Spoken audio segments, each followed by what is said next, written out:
Shalom, Bapak Ibu Saudara, kita teruskan studi kita kristalisasi masih di kitab Daniel. Ini sudah tema yang keempat, kita bicara tentang Sadrak, Mesak, dan Abednego. Ini teman-temannya Daniel.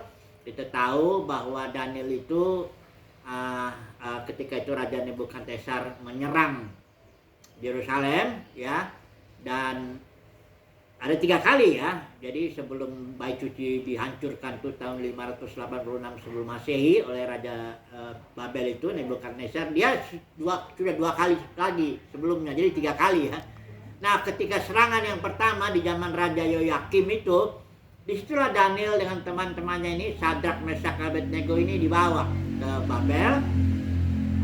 Karena mereka ini dianggap remaja atau pemuda yang banyak ilmu dan berpenampilan menarik juga tentunya, untuk diajar 3 tahun bahasa orang Kasdim agar bekerja kepada raja. Itu tujuannya, bekerja bagi raja. Nah, ini kita tahu Nebukadnezar ini dia punya dewa namanya Bel sebenarnya.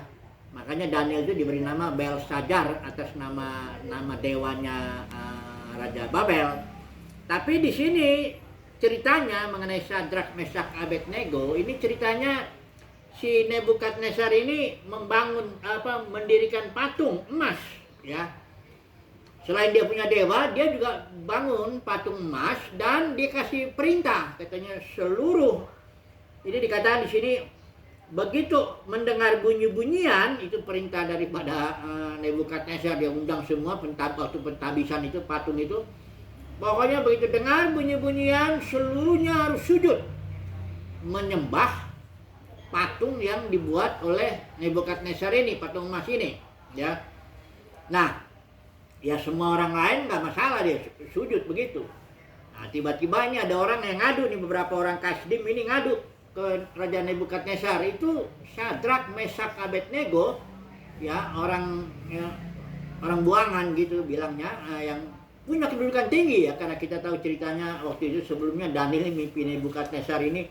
Daniel minta supaya Sadrak, Mesak, Abednego ini diberikan pemerintahan di wilayah Babel itu. Jadi Sadrak, Mesak, Abednego ini seorang katakanlah petinggi ya di situ ya, bekerja sebagai raja petingginya. Cuma dia nggak mau ikut sujud menyembah patung yang dibuat Raja Nebukadnezar. Karena dia diadukan begitu, ya marahlah Raja Nebukadnezar ini kan. Dipanggil Sadrak, Mesak, Abednego. Apa engkau tidak menyembah patung yang kubuat ini? Nah, kita lihat jawaban daripada Sadrak, Mesak, Abednego ini suatu yang sangat penting di sini ya. Saya baca pakai terjemahan NLT aja dulu ya. Kita lihat dulu jawaban daripada Sadrak, Mesak, Abednego. Ini adanya di Daniel pasal 3 ayat yang ke-16 ya. Sadrak, Mesak, dan Abednego menjawab dan berkata kepada raja, "Ya Nebukadnezar, kami tidak perlu memberi jawab kepadamu dalam hal ini." Ya, ini karena kenapa ya? Nggak ada gunanya lah kita ngomong lagi, karena yang akan disampaikan oleh Sadrak, Mesak, Abednego itu adalah suatu komitmen. Nanti kita lihat ya, apa komitmennya. Perhatikan ini ya. "Lihatlah, ada Elohim kami yang kami puja." Nah, ini satu ya. Jadi si Sadrak, Mesak, Abednego langsung bilang, ada Elohim kami. Kami punya Tuhan. Kami punya pribadi Elohim yang kami puji, kami sembah begitu ya, yang kepadanya kami mengarahkan fokus hidup kami, kira-kira begitu ya. Kemudian dikatakan di sini Elohim kami, kata Sadrak, itu sanggup melepaskan kami dari perapian yang menyala-nyala, dan dia pun akan melepaskan dari tanganmu ya raja. Kalau hanya sampai di sini aja ceritanya, ini tidak ada sesuatu yang terlalu kita banyak bisa pelajari. Tapi ayat selanjutnya ini yang paling luar biasa, ayat 18 ya. "Dan seandainya tidak," artinya seandainya lah Elohim oleh karena 1-2 hal, karena hikmatnya, karena keputusannya, karena kedaulatannya, dia tidak menolong kami, kata si Sadrak, Mesak, Abednego ini. Seandainya tidak, hendaklah telah diketahui olehmu ya Raja, bahwa kami tidak akan memuja ilah-ilahmu atau menyembah patung emas yang telah engkau dirikan. Dan disinilah ada pelajaran yang sangat-sangat mendalam untuk kita renungkan hari ini ya. Coba perhatikan dulu sini ya. Ini Syadrak, Mesak, Abednego jelas komitmen itu seperti janji ya. Fokus hidup seseorang ya udah itu ya. Dan dia cuma satu fokusnya. Dia bilang yaitu pribadi Elohim sendiri. Jadi dia bilang sama raja, kami punya Elohim ya, punya Yahweh, nama itu yang dinyatakan kepada Israel itu Yahweh, dan dia sanggup menolong kami ya, melepaskan kami, dia sanggup berbuat apa-apalah pokoknya ya. Tapi seandainya pun dia tidak menolong kami dia, karena Nebukadnezar bilang kau akan dilempar ke perapian yang menyala-nyala, dibakar istilahnya situ ya, karena nggak mau nyembah patung emasnya si Nebukadnezar. Seandainya kata Syadrak, Mesak, Abednego, seandainya Elohim tidak menolong kami, bukan dia nggak sanggup, bukan, tapi karena keputusannya, karena hikmatnya, karena kedaulatannya untuk mengambil keputusan itu, ini Syadrak, Mesak, Abednego bilang, kami tidak akan tetap tidak akan menyembah ilah atau berhalamu atau dewamu atau apapun. Nah, disinilah yang kita mau belajar ini ya. Ini luar biasa ini Bapak Saudara ya. Karena banyak orang gini, aku akan ikut Tuhan kalau ya ada dua fokus jadinya ya. Aku ikut Tuhan, aku memuja Tuhan Yesus, aku meninggikan Tuhan Yesus, aku memuliakan Tuhan.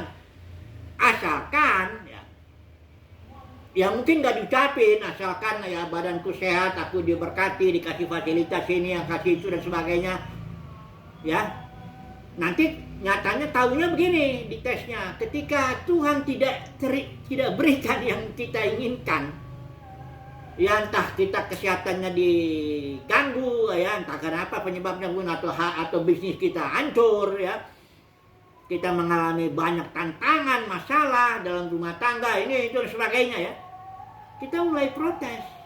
Loh Tuhan, aku kan ikut Engkau, aku kan memuja Engkau, tiap minggu aku datang ke baktian begini, kok hidupku begini? Nah ini dia, ini beda spiritnya dengan Syadrak, Mesak, Abednego. Perhatikan ya, Syadrak, Mesak, Abednego, dia yang penting aku sekarang mau memuja Tuhan, pribadi Tuhan. Aku nggak bicara berkatnya, aku nggak mikir itu. Jadi sudah bedain ya, pribadi Tuhan dengan berkat Tuhan. Ya memang kesehatan, kekayaan, harta benda, fasilitas, apa semua ini berkat Tuhan. Karena iblis itu nggak bisa ngasih apa-apa. Ya. Iblis itu kalau ada orang makan gitu ya, terus dia menikmati kenikmatan dari makanannya, itu berkat Tuhan. Iblis cuma bisa bikin orang curi makanan, hanya itu aja. Kalau orang menikmati cinta atau apa semuanya itu melihat, itu semuanya berkat Tuhan. Hanya iblis menyimpangkan itu. Jadi iblis itu pencuri, perampok, udah jelas lah itu ya. Jadi kita tapi nggak, ini coba perhatikan ya, Syadrak, Mesak, Abednego tegas memisahkan pribadi Tuhan dengan berkat Tuhan. Kalau pertolongan Tuhan itu kan berkat juga. Seandainya kata Syadrak, Mesak, Abednego, Tuhan berikan berkat kepada kami, dalam arti Tuhan lepaskan kami dari perapian yang menyala-nyala ini, ya puji Tuhan katanya. Tapi seandainya tidak, ya nggak apa-apa. Nah ini yang seandainya tidak, ini ada istilah kalimat seandainya tidak ya. Di sini dikatakan seandainya tidak. Nah di sini kita harus belajar bagaimana Syadrak, Mesak, dan Abednego bisa berkomitmen untuk fokus hanya satu kepada pribadi Tuhan. Ini yang kita mau pelajari hari ini ya. Kita renungkan dulu ya dalam-dalam ini, karena komitmen inilah yang membuat hidup kita jadi sederhana. Sederhananya gini, kalau fokus kita satu, pribadi Tuhan ya, kita menyukai Tuhan pribadinya ya, kita memuji Tuhan gitu loh. Kita mencari Tuhan. Satu aja udah. Karena Yakobus bilang kalau orang fokusnya dua itu hidupnya nggak tenang. Ya, kalau ada orang Kristen umumnya begitu. Tuhan, aku memuji Engkau, ya. Tapi tolonglah, ya. Dan kalau nggak ditolong, nggak apa-apa sih minta tolong sama Tuhan tuh nggak apa-apa. Minta ini, terserah. Nyatakanlah keinginanmu, itu Alkitab bilang. Cuma kalau nggak diberi, itu persoalan nanti. Tapi kalau bagi Sadrak, Mesak, Abednego nggak ada persoalan. Nggak ada persoalan sama sekali hidupnya, udah selesai.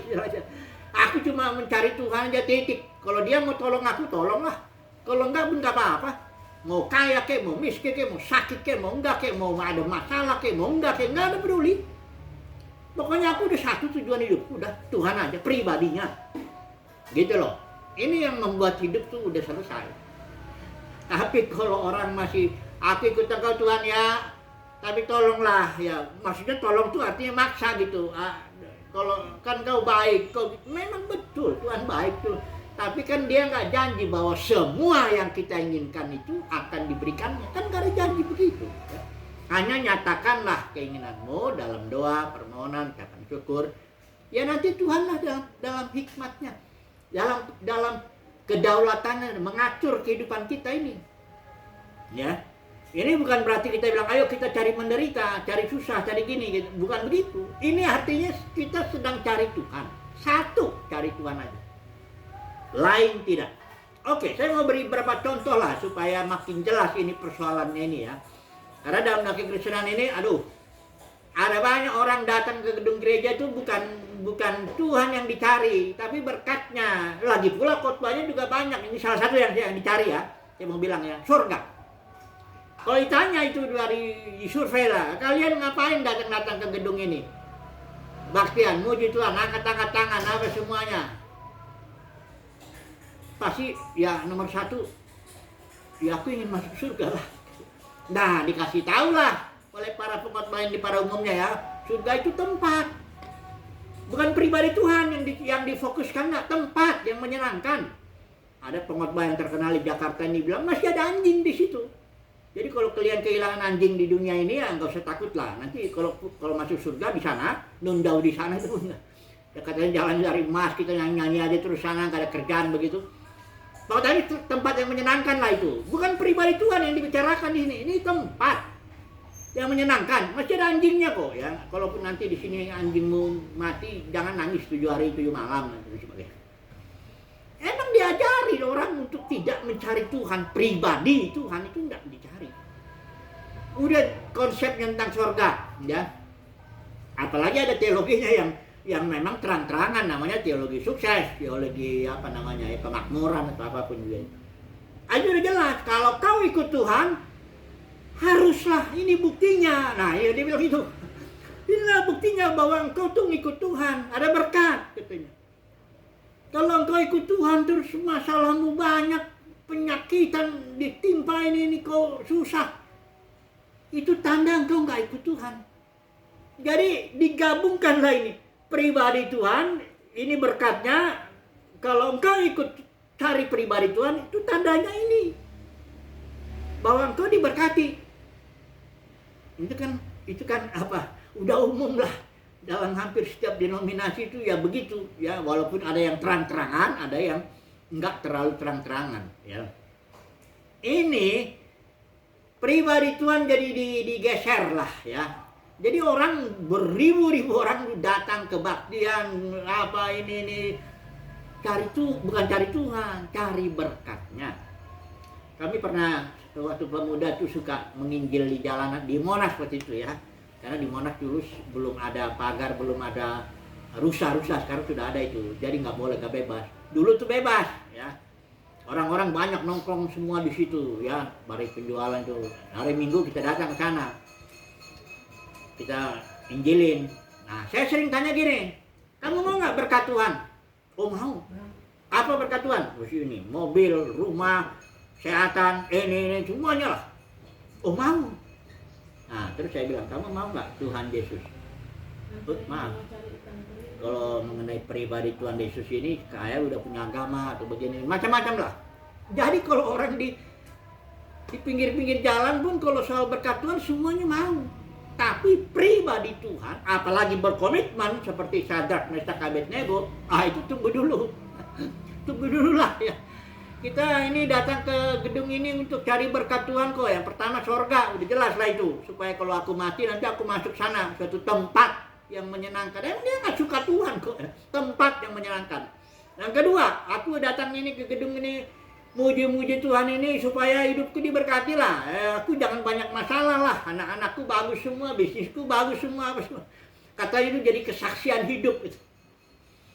Itu beda dengan spiritnya dengan Sadrak, Meshach, Abednego. Saya mau bicara dulu contoh yang ini deh, anak yang hilang lah dulu. Ya, ini ada banyak orang berpikir anak yang hilang. Ini Lukas 15 ya, saya nanti akan baca. Di situ judulnya dibikin sini perumpamaan anak yang hilang ya. Seolah-olah anak yang hilang itu satu. Ini kan ceritanya begini ya, ini nggak usah kita baca. Ceritanya seorang bapak, ya ini kalau atau lihat konteksnya dulu lah. Ini orang Farisi dan ahli Taurat ini bersungut-sungut karena Yesus itu 15 ayat 1 ini ya. Yesus itu menerima orang berdosa makan bersama. Artinya Yesus itu memang sangat ingin fellowship. Pribadi dengan pribadi Yesus itu sangat ingin. Mau pelacur orang berdosa itu dia mau fellowship, ya. Jadi karena Tuhan cinta akan fellowship seperti ini, pribadi dengan pribadi ya. Dia mau makan bersama gini. Nah, orang Farisi sungguh-sungguh kalau kok. Karena orang Farisi itu orang yang terpisah, dia nggak mau kalau bergaul dengan orang berdosa, ya. Yesus menjawab dengan tiga perumpamaan. Pertama, perumpamaan tentang domba yang hilang, bahwa gembala itu cari domba itu kalau hilang. Artinya hilang tidak dalam fellowship, ya. Kedua, kalau ada dirham, ini Roh Kudus ya, cari juga. Nah yang ketiga ini perumpamaan ini masih menjawab masalah yang tadi. Masalah soal fellowship, orang-orang Farisi protes itu. Kalau kenapa Yesus fellowship dengan para pelacur pengucukan? Nah cerita Yesus ini gini.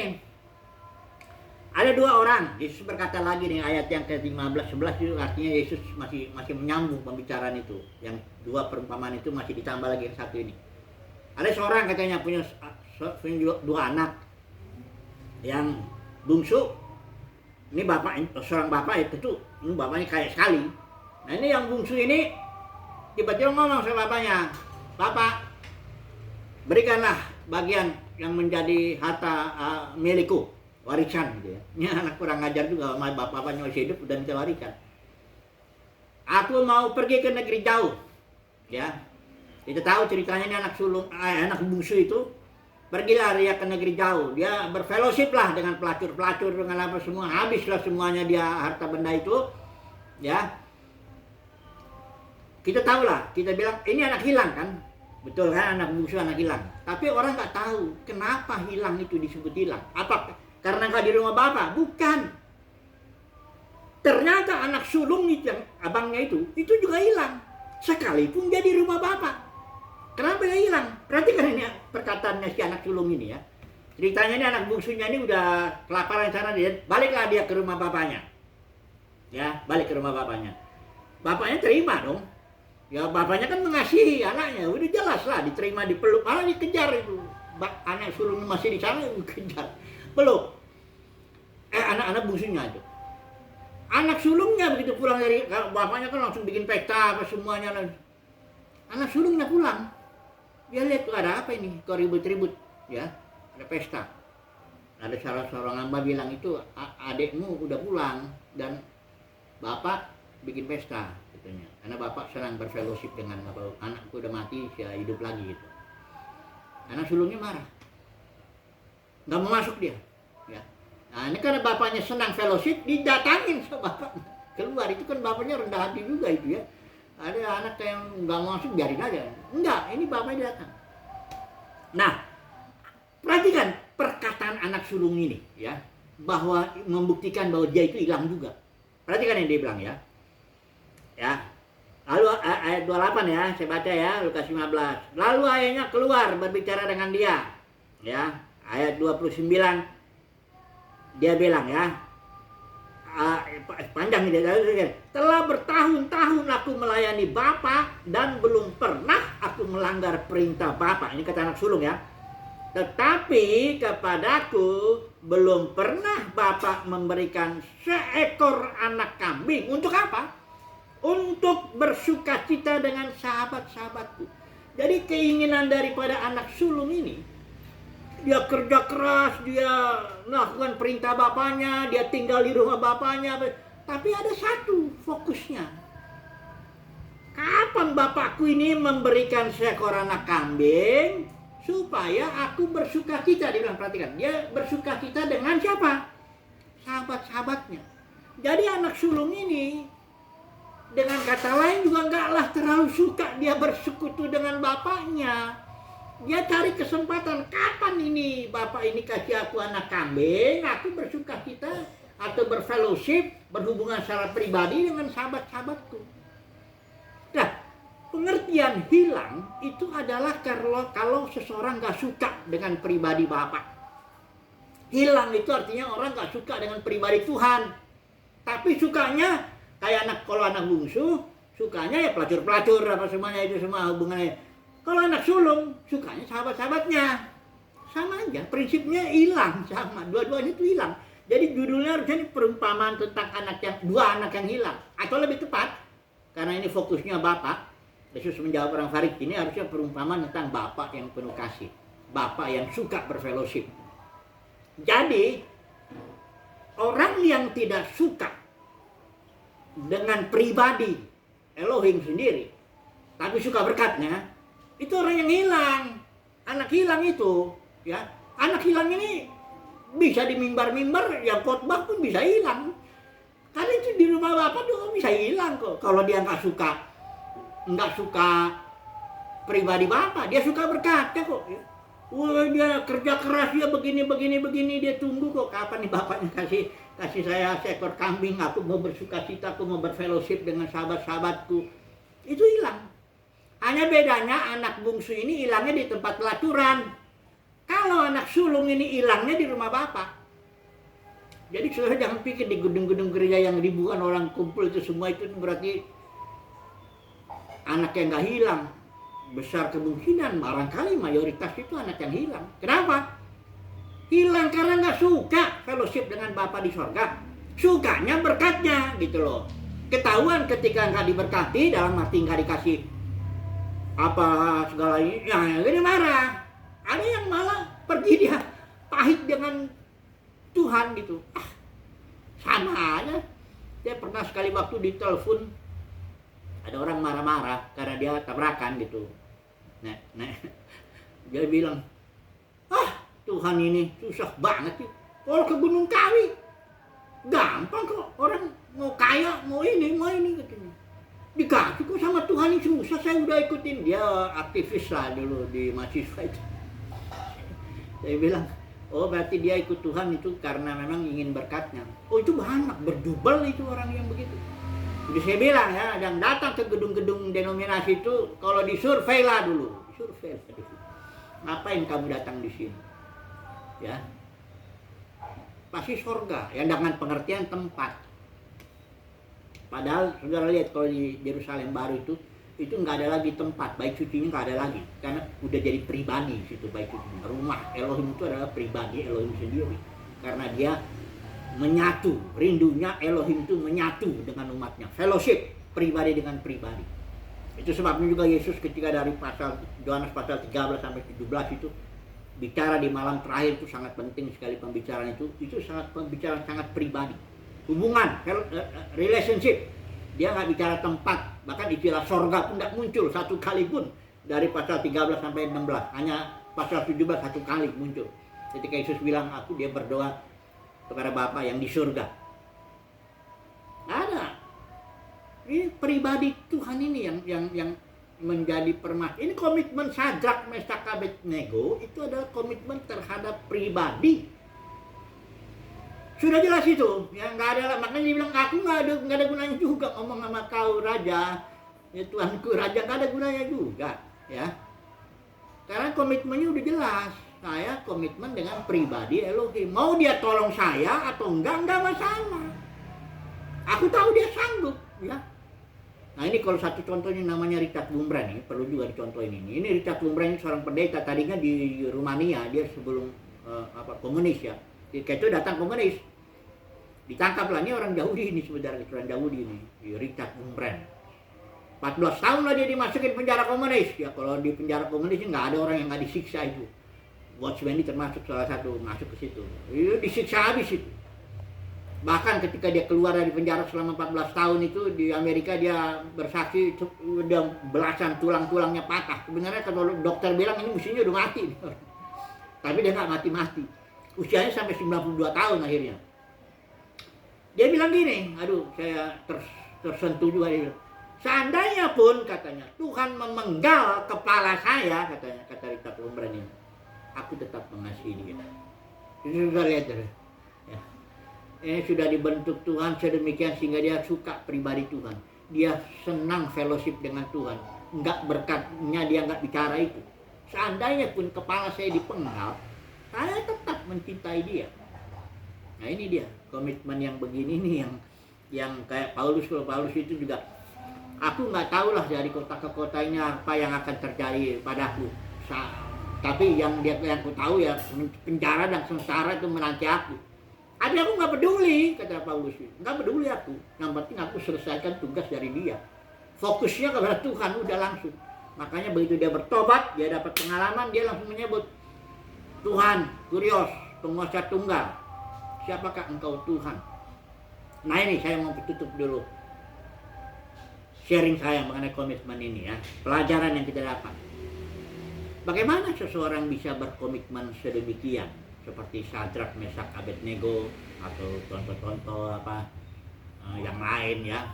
Ada satu lagi lah sebelum kita ambil kesimpulan. Ini kita satu kasus lagi nih mengenai Marta Maria. Ini adanya di Lukas gitu ya. Saya perlu cerita ini supaya kita bisa ngebedain itu ya, komitmen itu ya. Coba dulu kita lihat Lukas ini, nggak usah kita baca lah ya. Lukas 10 ayat yang ke-38 sampai 42. Ini ada cerita dua perempuan. Sama-sama dia kelihatan sama Tuhan, tapi ada bedanya. Si Marta ini sibuk melayani, terus dia pekerjaan, pokoknya untuk Tuhan dia kerjakan ini pekerjaan Tuhan, ini Tuhan perlu makan apa semuanya lah. Kalau si Maria, ini saya baca ini ya. Maria ini katanya ayat 39 duduk dekat kaki Tuhan dan terus mendengarkan perkataannya. Jadi Maria ini suka pribadi Tuhan. Itu dia sebabnya dia duduk dekat kaki Tuhan. Terus mendengarkan perkataannya. Dia cinta pribadi Tuhan. Kalau Marta ini cinta pelayanan dia. Sibuk sana sini, tapi bersekutunya enggak. Ya. Terus Tuhan bilang bukan Marta enggak bagus. Cuma Tuhan bilang begini, Maria telah memilih bagian yang terbaik. Jadi kalau orang Kristen ini pelayan dibilang hamba Tuhan lah, sibuknya minta ampun dari pagi ke pagi. Melayani Tuhan, khotbah di sana sini apa semuanya ini. Jangan-jangan udah dekat ini dengan anak yang hilang ini, dekat ya. Kenapa anak yang hilang? Dia senangnya seperti itu, nggak ada waktu untuk duduk dekat kaki Tuhan terus mendengarkan Tuhan ya. Ada waktu untuk berdoa untuk ini apa semuanya. Ini komitmennya masih belum jelas kalau seperti itu ya. Masih belum jelas. Kalau masih belum pribadi Tuhan, itu belum jelas. Padahal dari awal itu Tuhan pun bilang, akulah jalan. Itu pribadi, jalan menuju Bapa. Yang Yesus bicarakan itu Bapa juga pribadi. Jadi seharusnya tujuan hidup kita pribadi, yaitu pribadi Bapa. Jalan menuju untuk mencapai tujuannya itu juga pribadi, ya, yaitu pribadi Yesus Kristus. Tidak ada ya bicara tempat yang menyenangkan surga yang menjauh di sana macam-macam lah ini. Ada lagi yang dijual juga sih para pemimpin agama ini, neraka kekal selama-lamanya, tempat disiksa. Itu semuanya dagangan dari para penjual dagangan dari para pemimpin agama yang dalam kekristenan. Dia jualnya itu sesuatu yang menyenangkan hati banyak orang ya. Tapi kenyataannya jadi akhirnya orang nggak dipimpin kepada pribadi Tuhan, tapi dipimpin kepada sesuatu yang menyenangkan, entah yang namanya sorga, apapun itu, berkat-berkatnya atau apapun juga itu. Ini anak yang hilang, ya.